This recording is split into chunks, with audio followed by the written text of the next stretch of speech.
हो गया आगाज रन का, अब युग बदलने की बारी। हो गया आगाज रन का, अब युग बदलने की बारी। जीत उसी की होगी जिसकी संघर्ष है जारी, जिसकी मेहनत है जारी। और इसी के साथ जय हिंद मेरे शेर शेरनियों, और आप सभी का स्वागत है आपके इस छोटे से YouTube चैनल प्रीतम एकेडमी परिवार में। और मैं हूं दामोदर कुमार। तो दोस्तों आज की इस वीडियो पे बात करेंगे क्लास 10 का जो जियोग्राफी का फर्स्ट चैप्टर है, जियोग्राफी का फर्स्ट चैप्टर है संसाधन और विकास। उसका जो आप लोगों को पता ही होगा कि दिसंबर में जो है आप लोगों का क्या होगा, नवंबर या दिसंबर में आपका ऑब्जेक्टिव क्वेश्चन है। तो इसीलिए मैंने क्या किया, VVI MCQ मोस्ट इंपोर्टेंट जो VVI MCQ है वो जियोग्राफी का उठा के लाया आप लोग के लिए, ठीक है।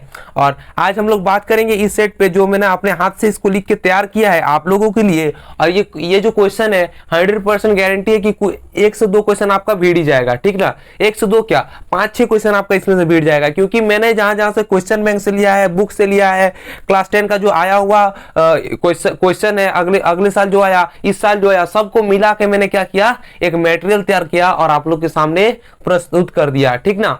तो इसको आप लोगों को क्या करना है, पढ़ना है, अच्छे से पढ़ना है इसको, और इसको पढ़ के क्या करना है, याद करना है, ठीक है। तो देखिए आप लोग को पहले यहाँ पर मैं क्वेश्चन पढ़ूंगा और आप लोग अपने फटाक से मन में याद कीजिएगा कि आपको ये क्वेश्चन का आंसर पता है कि नहीं। यदि आपको पता है तो बहुत अच्छा, नहीं पता तो आप यहाँ पर क्या करोगे, कुछ सीख के जाओगे, ठीक है।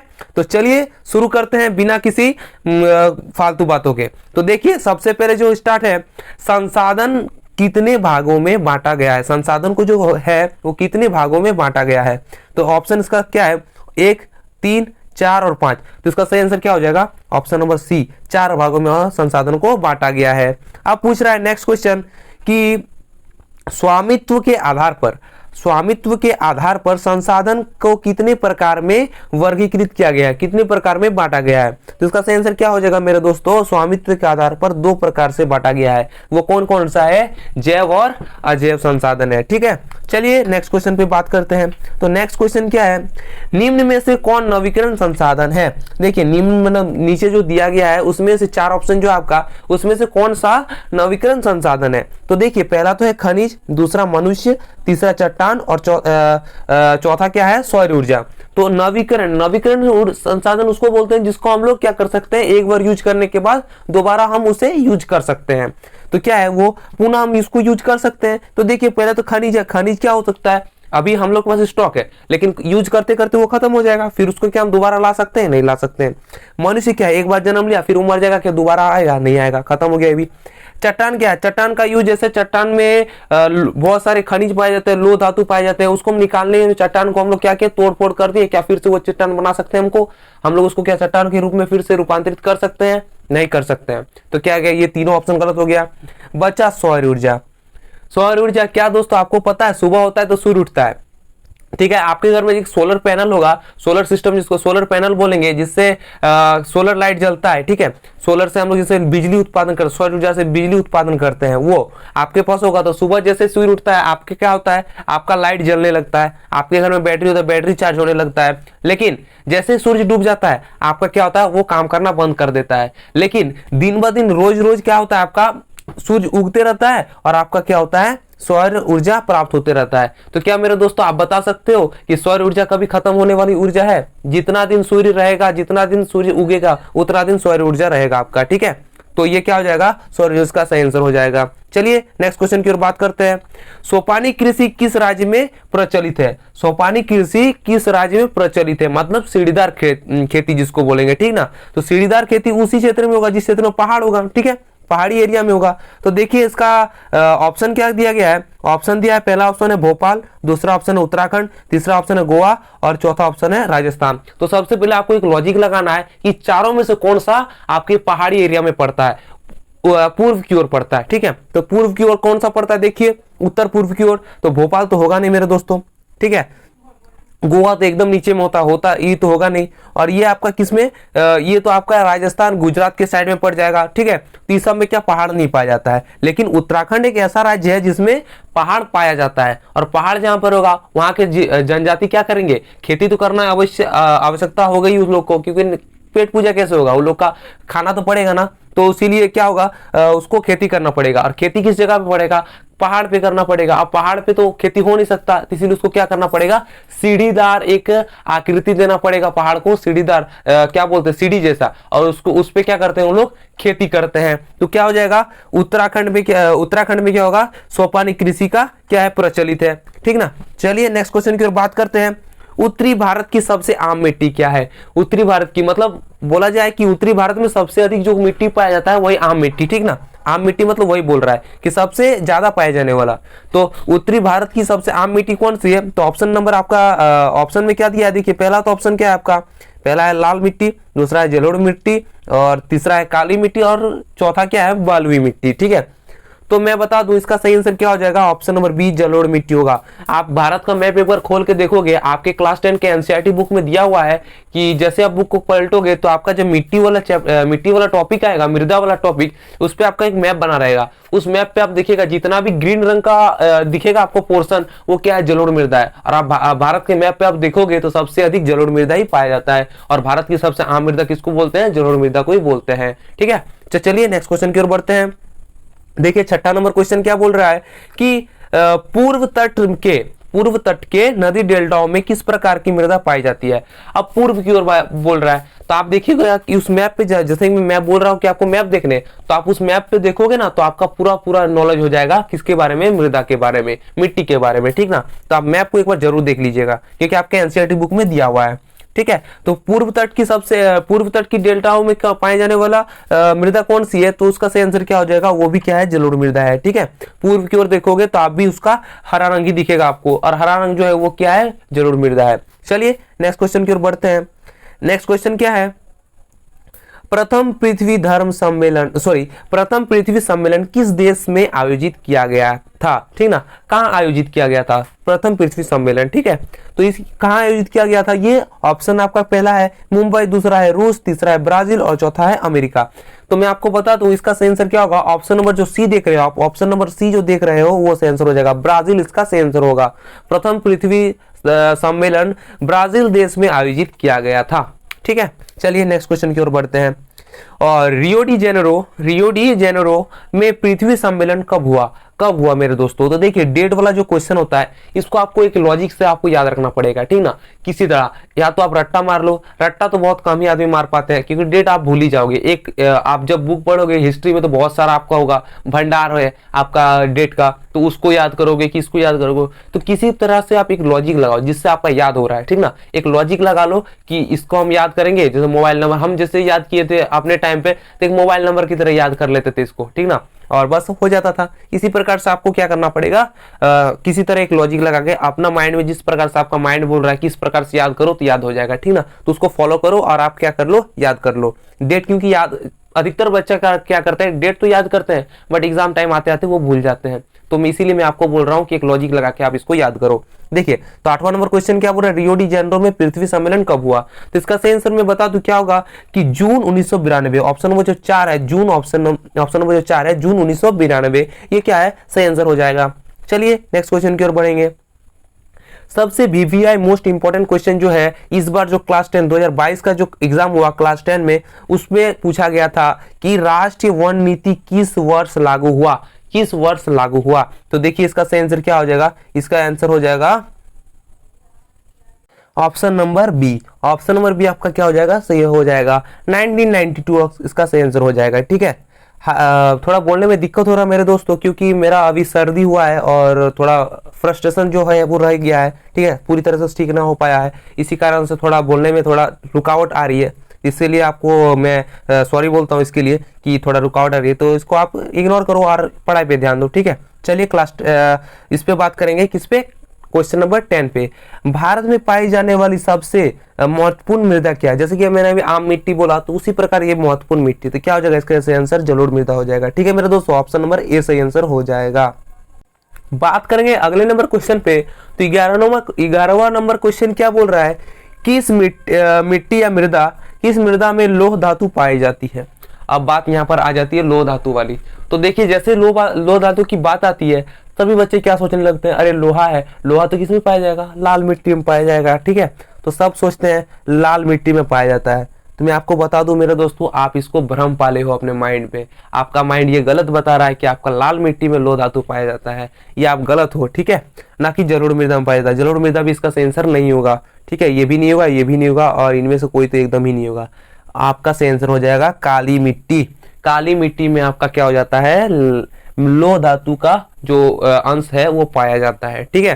तो आपको इसको याद कर लेना है। ये अधिकतर 90% बच्चा का माइंड यही बोलता है। मेरे को भी एक अपने टाइम में बोला था मेरा माइंड की लाल होगा, लाल मिट्टी, ठीक ना। लेकिन जब मैंने इसको एनसीईआरटी बुक को पूरा रीडिंग मारा तो पता चला कि काली मिट्टी एक ऐसी मृदा है जिसपे लोह धातु की अंश पाई जाती है, ठीक है। तो लोह धातु किसमें पाई जाती है, काली मिट्टी में आपका पाई जाती है। चलिए नेक्स्ट क्वेश्चन की ओर बढ़ते हैं। नेक्स्ट क्वेश्चन क्या है, जिस भूमि पर एक कृषि वर्ष या उससे अधिक वर्ष तक खेती नहीं की गई हो उस भूमि को क्या कहेंगे। देखिए एक कृषि वर्ष, कृषि को जो मापा जाता है वो कृषि वर्ष से मापा जाता है, ठीक ना। एक साल, ये 2 साल ऐसा नहीं बोलते, कृषि वर्ष से मापते हैं, ठीक है। तो एक कृषि वर्ष या उससे अधिक तक खेती नहीं की गई हो तो उसको क्या बोलेंगे, उस भूमि को क्या बोलेंगे। ऑप्शन नंबर देखिए आपका क्या क्या दिया है। ऑप्शन नंबर है उपजाऊ भूमि, ऑप्शन नंबर बी है कृषि योग्य भूमि, ऑप्शन नंबर सी बंजर भूमि, ऑप्शन डी इनमें से कोई नहीं। तो इसका सही आंसर क्या हो जाएगा, यदि आप किसी भूमि को छोड़ देते हो ऐसे ही तो क्या बन जाती है, उपजाऊ नहीं बल्कि वो बंजर भूमि बन जाती है। उस पे यदि वो तभी उपजाऊ होगी जब आप उसे कोड़ोगे, बार बार उस पे किसी प्रकार का खाद डालोगे तो ही वो क्या होगी, उपजाऊ भूमि होगी, ठीक है। तो चलिए इसका सही आंसर क्या हो गया, ऑप्शन नंबर सी बंजर भूमि। चलिए नेक्स्ट क्वेश्चन की ओर बढ़ते हैं। तो देखिए 13 नंबर क्वेश्चन क्या है। अब आपको जितना भी क्वेश्चन मिलेगा, आपको जितना भी क्वेश्चन मिलेगा 2022 का जो 10th का एग्जाम है हुआ था उसका जो सबसे मोस्ट इंपोर्टेंट जो घुमा घुमा के क्वेश्चन पूछ दिया था, जबकि उसको सीधा पूछना था। हाँ सभी बच्चे सीधा सीधा पढ़ के गए थे एकदम सिंपल लाइन में, लेकिन उसको घुमा के पूछा है तो उसी को मैंने आपके सामने रख दिया है कि आप इसको भी याद कर लो, आपका मे भी आपका एग्जाम में आ जाए तो आप भी ना फंसो, ठीक है। तो चलिए देखते हैं क्वेश्चन क्या है। तो देखिए क्वेश्चन क्या है, निम्न में से किस मृदा को रेगुड़ मृदा कहा जाता है। हालांकि मेरे दोस्तों रेगुड़ मृदा किसे कहा जाता है, आप लोग को जैसे आप एनसीईआरटी बुक को पढ़ोगे तो आपको 5-6 ऑप्शन दिखेगा जिसमें पता चलेगा कि रेगुड़ मृदा जो है वो क्या है, काली मृदा को बोला जाता है। बट काली मृदा का जो दूसरा नाम होगा रेगुड़ मृदा भी है, कपास, काली कपास के नाम से भी जानते हैं उसको, ठीक है। बहुत सारे नाम है, 3-4 नाम है उसका, तो उसको भी आप याद कर लीजिएगा। हालांकि इस साल आपका रेगुड़ मृदा दिया है, अगले साल काली कपास के नाम से दे दे, फिर दूसरा जो नाम है उससे दे दे, तो आपको एनसीईआरटी बुक पढ़ना है और क्या करना पड़ेगा, उसको देख लेना पड़ेगा। तो आप एक बार काली मिट्टी का जो टॉपिक है एनसीईआरटी बुक में उसको देख लेना, ठीक है। तो इसमें से सही आंसर क्या हो गया, 13 नंबर का क्वेश्चन का सही आंसर क्या हो गया, काली मृदा, ऑप्शन नंबर बी सही आंसर हो गया। चलिए नेक्स्ट क्वेश्चन की ओर बढ़ते हैं। देखिए क्वेश्चन नंबर 14 है कि जून 1992 में ब्राजील के किस शहर में प्रथम अंतरराष्ट्रीय पृथ्वी सम्मेलन। देखिए वहां पर क्या पढ़े कि अंतरराष्ट्रीय पृथ्वी सम्मेलन नहीं था, ओनली पृथ्वी सम्मेलन था, ठीक है, पृथ्वी सम्मेलन, लेकिन यहाँ पर अंतरराष्ट्रीय पृथ्वी सम्मेलन दिया है और बच्चा का हो जाता है माइंड कंफ्यूज, ठीक है। क्या बोल रहा है, एक बार क्वेश्चन को पूरा पढ़ लेते हैं फिर आपको बताते हैं। तो जून 1992 में ब्राजील के किस शहर में प्रथम अंतरराष्ट्रीय पृथ्वी सम्मेलन का आयोजन किस वर्ष किया गया, ठीक है, किस वर्ष किया गया था। तो देखिए किस वर्ष किया गया था, आयोग किया गया था, मतलब किसका आयोग किया गया था, वर्ष नहीं, वर्ष आपका यहाँ पर 1992 दिया हुआ है, लेकिन क्या आयोग किया गया था 1992 जो ब्राजील शहर में था वो क्या आयोग किया गया था वो पूछा है। लेकिन यहाँ पर आपका क्वेश्चन को थोड़ा ट्विस्ट कर दिया है, घुमा दिया है कि अंतरराष्ट्रीय पृथ्वी सम्मेलन पूछ दिया है। लेकिन आपको मैं बता दूं कि आपको टेंशन लेने की कोई बात नहीं है इसमें, आपका पृथ्वी सम्मेलन जो है और अंतरराष्ट्रीय पृथ्वी सम्मेलन बात बराबर वही है, सभी देश के लिए ये चीज लागू है, इसीलिए इसको अंतरराष्ट्रीय पृथ्वी सम्मेलन भी बोला जाता है। किसी भी एक देश के लिए होगा तो वो क्या होगा, राष्ट्र होगा, ठीक है, राष्ट्र पृथ्वी सम्मेलन, और किसी भी सभी देश के लिए होगा, ओनली एक देश के लिए नहीं, तो अंतरराष्ट्र होगा, ठीक है। तो अंतरराष्ट्रीय पृथ्वी सम्मेलन पूछा गया है, ठीक है। तो आपको डरना नहीं है, क्या है, वही क्वेश्चन को खाली ट्विस्ट कर दिया है कि पृथ्वी सम्मेलन जो है, तो पृथ्वी सम्मेलन आपका किसके लिए हुआ था आपको पता ही होगा, रियो डी जेनेरो में हुआ था, रियो डी जेनेरो, ठीक है। तो ऑप्शन नंबर सी इसका सही आंसर हो जाएगा और आपको बाकी ऑप्शन को देखना नहीं है, गलत है ये, ठीक है। तो ऑप्शन नंबर सी आंसर सही हो जाएगा, रियो डी जेनेरो। चलिए 14 नंबर क्वेश्चन पे बात करते हैं। निम्न में से भारत के किस राज्य में खनिज और कोयले के प्रचुर भंडार है। देखिए इसका सही आंसर क्या हो जाएगा, देखिए पहला तो ऑप्शन पढ़ लेते हैं, झारखंड आंध्र प्रदेश है, दूसरा क्या है, दूसरा झारखंड गोवा असम है, तीसरा है राजस्थान उड़ीसा है, और लास्ट में ऑप्शन नंबर जो डी है झारखंड, मध्य प्रदेश और छत्तीसगढ़। तो आपको मैं बता दूं कि आप ये सब क्वेश्चन तभी अच्छे से अपने माइंड पे रख पाओगे जब आप एनसीईआरटी बुक को फॉलो करोगे। मैं आपको सबसे बड़ी सजेशन दूंगा कि आप हमारे प्रीतम एकेडमी के जो टॉपिक देखते हो, टॉपिक देखने से पहले एक बार आप अपनी एनसीईआरटी बुक को पूरा का पूरा रीडिंग मार लो, ठीक है। और उन क्वेश्चन को आपको हाईलाइट करना है जो क्वेश्चन आपके लिए इंपॉर्टेंट है। आप और इम्पोर्टेंट जो आपका छूट जाता है वो तो हम लोग की प्रीतम एकेडमी कर ही रही है आपके लिए और करती रहेगी, ठीक है। आप लोग इसलिए कोई टेंशन लेने वाली बात नहीं है। अभी परीक्षा में देरी है, जब तक परीक्षा आएगी फिर से आपका एक सीरीज आ जाएगा जिसमें सिर्फ ऑब्जेक्टिव क्वेश्चन का आप लोग का क्या होगा, शॉर्ट रिवीजन कर दिया जाएगा, ठीक है। तो आपको टेंशन लेने की कोई बात नहीं है, आप एक बार सिर्फ बुक को रीडिंग मार लेना, ठीक है। तो चलिए, जैसे ही आप क्या करोगे, एनसीईआरटी बुक का क्या करोगे, खनिज वाला जो टॉपिक है उस पे पढ़ोगे। खनिज वाला टॉपिक में आपका कोयला जो रहेगा, कोयला, ठीक है। कोयला कहाँ कहाँ पाया जाता है पूरा भारत के मैप पे आपका ये भी बना रहेगा, क्या बोलते हैं, मैप में आपका दर्शाया रहेगा, उस पे आपका फिगर टाइप का बना रहेगा एक, हाँ, ठीक है। किसी को त्रिभुज से दिखाया है, किसी को गोल सर्कल से दिखाया गया है, ठीक है, ट्रायंगल, सर्कल, इस सब से दिखाया गया कि इस जगह पे पाया जाता है। तो आपको सब देख के क्या करना पड़ेगा, अपने माइंड में सेट करना पड़ेगा। और आपको यदि फिर भी याद नहीं हो रहा है तो आप क्या करो, एक पेज में लिख लो और आप जहाँ पर सोते हो उस दीवार पे साट दो और सोते टाइम पर डे एक बार उसको पढ़ के सोना और उठने टाइम एक बार पढ़ के उठना।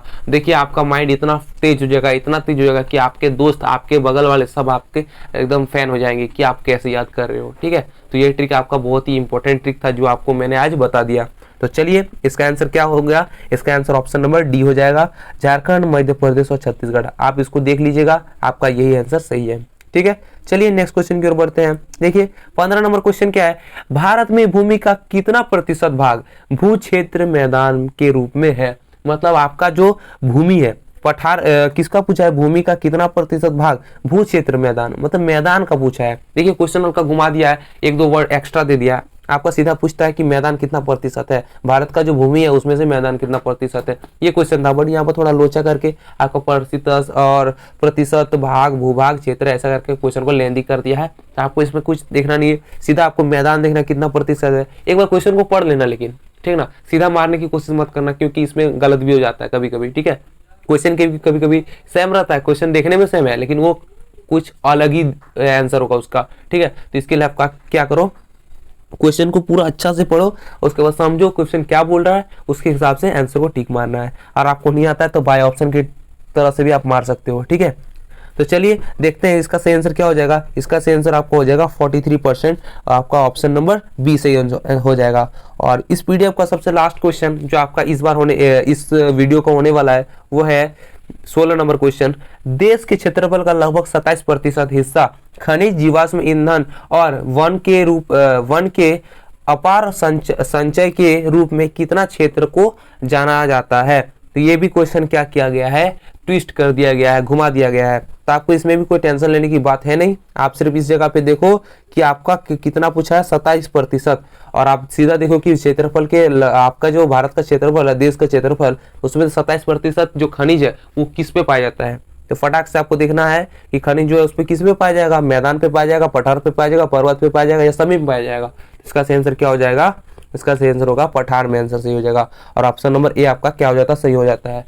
तो आज का पीडीएफ जो मैंने अपने हाथ से लिख के तैयार किया था ये यहीं पर खत्म होता है। और आपका हर एक वीडियो आएगा जिसपे आपका ये जो संसाधन और विकास है का क्वेश्चन आंसर है, ऑब्जेक्टिव टाइप क्वेश्चन आंसर, वो पूरी तरह से खत्म हो जाएगा, ठीक है। तो आपको यदि वीडियो थोड़ा भी हेल्पफुल लग रहा है तो क्या कर देना पड़ेगा, एक लाइक कर देना पड़ेगा। और 10 से 15 मिनट के अंदर आपको जाके एक कमेंट, छोटा सा कमेंट कर देना पड़ेगा, प्यारा सा कमेंट, जिससे हम लोग को क्या मिल सके, मोटिवेट मिल सके और इसी तरह का वीडियो हम लोग आपके लिए ला सके, ठीक है। तो जाते जाते फिर से एक बार, हो गया आगाज रन का, अब युग बदलने की बारी, हो गया आगाज रन का, अब युग बदलने की बारी, जीत उसी की होगी जिसकी संघर्ष है जारी, जिसकी मेहनत है जारी, ठीक है। इसी मोटिवेशनल कोड के साथ मिलता हूं नेक्स्ट वीडियो पे, तब तक के लिए जय हिंद, जय भारत और आपका दिन शुभ हो।